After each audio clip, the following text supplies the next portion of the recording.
Alrighty, YouTube, Niner Empire, what is going down? Welcome back to another video. Real quick here, before we get into this video, I want to thank you all for 1,000 subscribers. I started this channel probably 5 or 6 years ago, and my main goal for this channel up until this point is getting to 1,000 subscribers. That seems like it's always the toughest milestone to get to first. But we finally hit it, I believe, yesterday or 2 days ago. So that's all thanks to you guys, of course. Thanks to all the new subscribers and new followers here on the channel. Yeah, I started this 5-6 years ago just kind of like as a hobby. It still is a hobby to me. I obviously played sports back in high school, football, baseball, all the way really up until high school. And then obviously when I graduated, I wanted to obviously still kind of have something to do with sports other than just watching it. And this has kind of been like the closest thing I can get to playing the sport, is just kind of covering the 49ers and talking about them. Yeah, I mean, it's again, something I enjoy doing. It's probably the closest thing to playing sports you can get. And obviously coming on here, talking week in and week out, doing the preview videos and the injury updates and the trade news and really the whole 9 yards, everything 49ers related you're going to get on this channel. So obviously to all the new subscribers, that's what you can kind of expect. But yeah, thank you guys all for, of course, 1,000 subs. Obviously it's probably the toughest milestone to hit on a channel first, is that, you know, that first 1,000 subscribers. But here's to another 1,000, of course. And again, thank you to all the new subscribers here on the channel. But yeah, with that being said, let's get right into these injury updates following the Baltimore game. And bear with me here. Obviously, I'm not currently at my normal setup. I'm not in town. I'm not in Indianapolis right now. I'm out of town, currently in a hotel room. So that's why you kind of have the background that you guys do. But obviously, nothing's going to stop me coming on here and giving you guys updates, talking about these games. With that being said, let's get right into these injury updates. So obviously, coming out of the game, the most notable injury for the 49ers was Trent Williams. He suffered a groin injury in the Baltimore Ravens game on Christmas Day. It doesn't seem serious, which is good. I believe he probably could have came back in the game, but due to what the score was and kind of how the game was going, it was really going to be a long shot for the Niners to pull that one off. And as expected, Kyle Shanahan sat him the rest of the game and gave him extra rest. So he wasn't a full participant in practice Wednesday and yesterday. He was limited.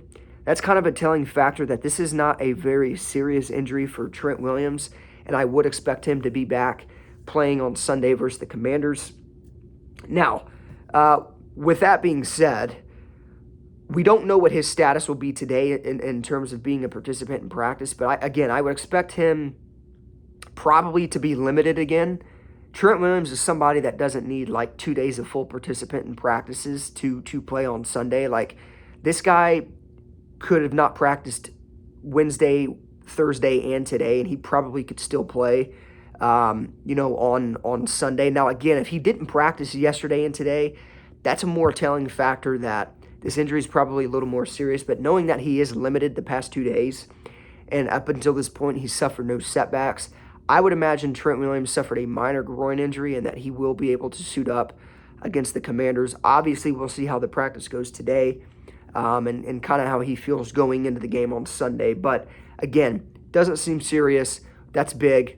Trent Williams, arguably one of the top 3 most important players for this team. You want to have him at full health. And again, I mean, knowing that he's limited the past 2 days seems like a good sign to me that Trent Williams will be on track to play versus the Commanders. And then moving on to Brock Purdy, obviously he suffered the shoulder stinger on his left shoulder during the Baltimore game. Suffered the same stinger the week prior when we played the Arizona Cardinals. But those aren't like major injuries. Those aren't things that can linger, I don't think, at least. He's been a full participant the past 2 days.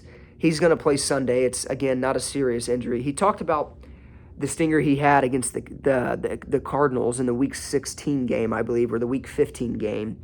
And he mentioned how with the stinger, he's never had one. it's one of them things that it just gets better as the minutes pass. He said that he felt a lot of pain at first, but 15 minutes went by, and the pain was completely gone. And obviously he was able to put up a masterclass performance after he suffered the stinger. And obviously he was able to finish the game. So nothing to worry about with Brock Purdy, just a stinger, nothing serious. Again, I would expect him to play on Sunday without a doubt. I mean, he's been a full participant the past 2 days. It is a little alarming though that he suffered these stingers the past 2 games. I don't know what goes into getting a stinger. You know, I've never had one myself. Again, it's not serious, but it is a little alarming that he suffered one the past two games. But again, I don't think it's something that we need to worry about moving forward. Brock Purdy will be fine. Not worried about him whatsoever. So obviously expect him to play on Sunday along with Trent Williams. And then a more, I guess, fresh injury is Deebo Samuel actually has a neck injury. He's been a limited participant the past 2 days, Wednesday and Thursday. Don't think it's anything serious. Probably a little strain. It could be soreness. I'm not sure. He's been limited. Again, kind of a telling factor that it's not as serious. He's probably just going to take it, cautious and probably 50 to 60%. Even in today's practice, he'll probably be a limited participant all week up until the game. I would expect Deebo Samuel to play, though, without a doubt. I don't think this is something that we need to worry about. It's not really being talked about too much. So, again, I would expect this injury to be very minor. Again, he's been a limited participant the past 2 days.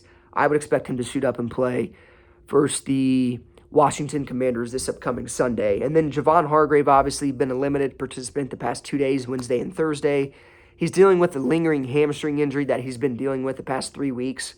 Javon Hargrave was able to play Christmas Day against the Ravens. Probably a cautionary thing again with Javon Hargrave. Probably going to be limited today as well, just giving him extra rest on that hamstring. I would expect Javon Hargrave to play like he played in the last game. He's being a limited participant, again, probably just to give him a little bit extra rest and not kind of ramp up that hamstring more than it needs to be ramped up. Again, seems like a minor thing. It did keep him out one game, but again, he was able to return against Baltimore. And with Arik Armstead probably being out again against the Commanders, we need Javon Hargrave to at least be there. We're pretty thin at tackle right now. We did actually sign Sebastian Joseph Day earlier in this week, and I was traveling. That's why I wasn't able to make that video. So that's going to give us much-needed depth. He's a veteran guy, still plays at a very high level. I'm excited about Sebastian Joseph Day. While Arik Armstead's going to be out, of course, that's going to give us a boost of confidence opposite of Javon Hargrave. And again, Sebastian Joseph Day, I believe this is his 3rd California team. He's played with the Rams, I believe, the Chargers, and now the 49ers.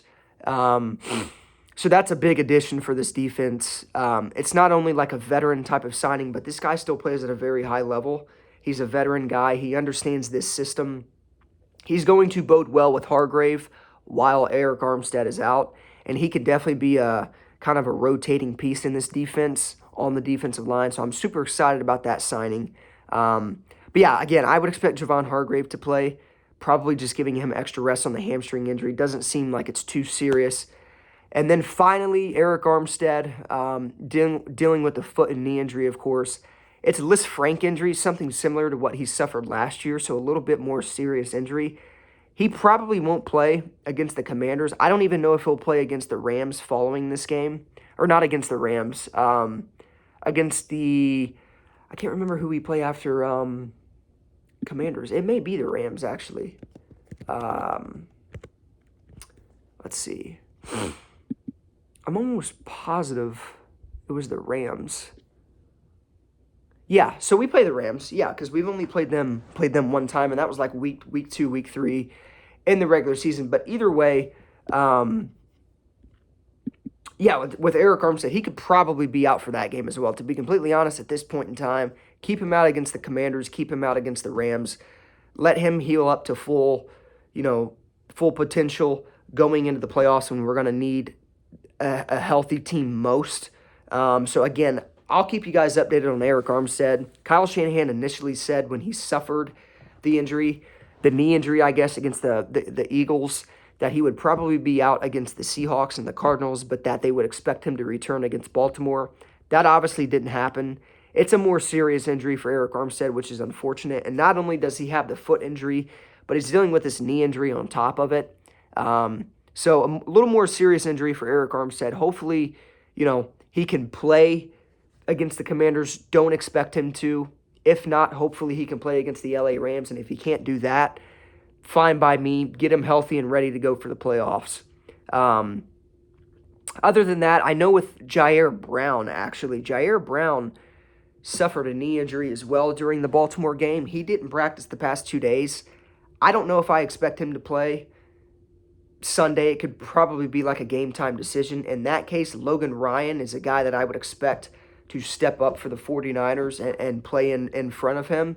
Logan Ryan, feel very comfortable about him playing as well. He's been a veteran guy. He's been a 2-time Super Bowl champion. Can still play at a high level. The 49ers were able to just sign him a couple weeks ago. And I mentioned during the video I made about that signing, if an injury happens to Jair Brown or to Tashaun Gipson, Logan Ryan is a guy that will immediately come in and play completely fine for this Niners team, play at a high level. He fits the system. He knows the system. He can play every defensive back position possible.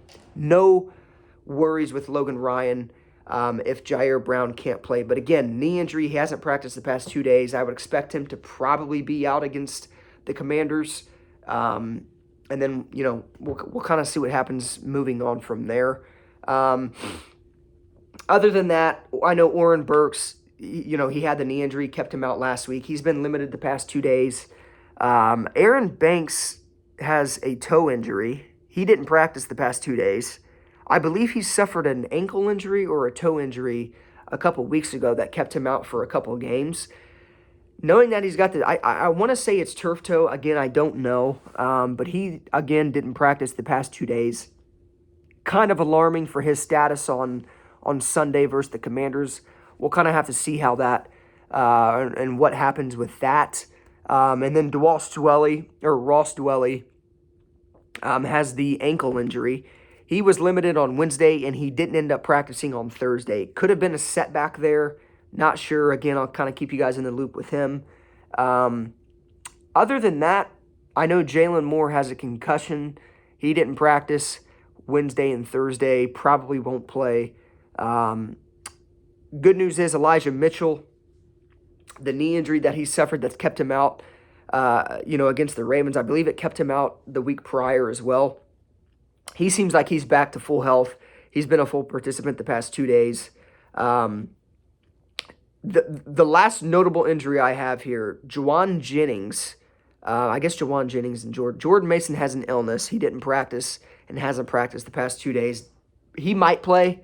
It's an illness. We'll see how that kind of works out and kind of moves along. But finally, Juwan Jennings had the concussion that he suffered, I believe, against the Cardinals. He didn't play against Baltimore. He hasn't practiced the past 2 days either with that concussion. So I kind of expected Juwan Jennings to be back against the Commanders. Knowing that he hasn't practiced the 2 days for the last 2 days, though, kind of alarming. We'll see what kind of happens there with Juwan Jennings. But that's pretty much the most notable injuries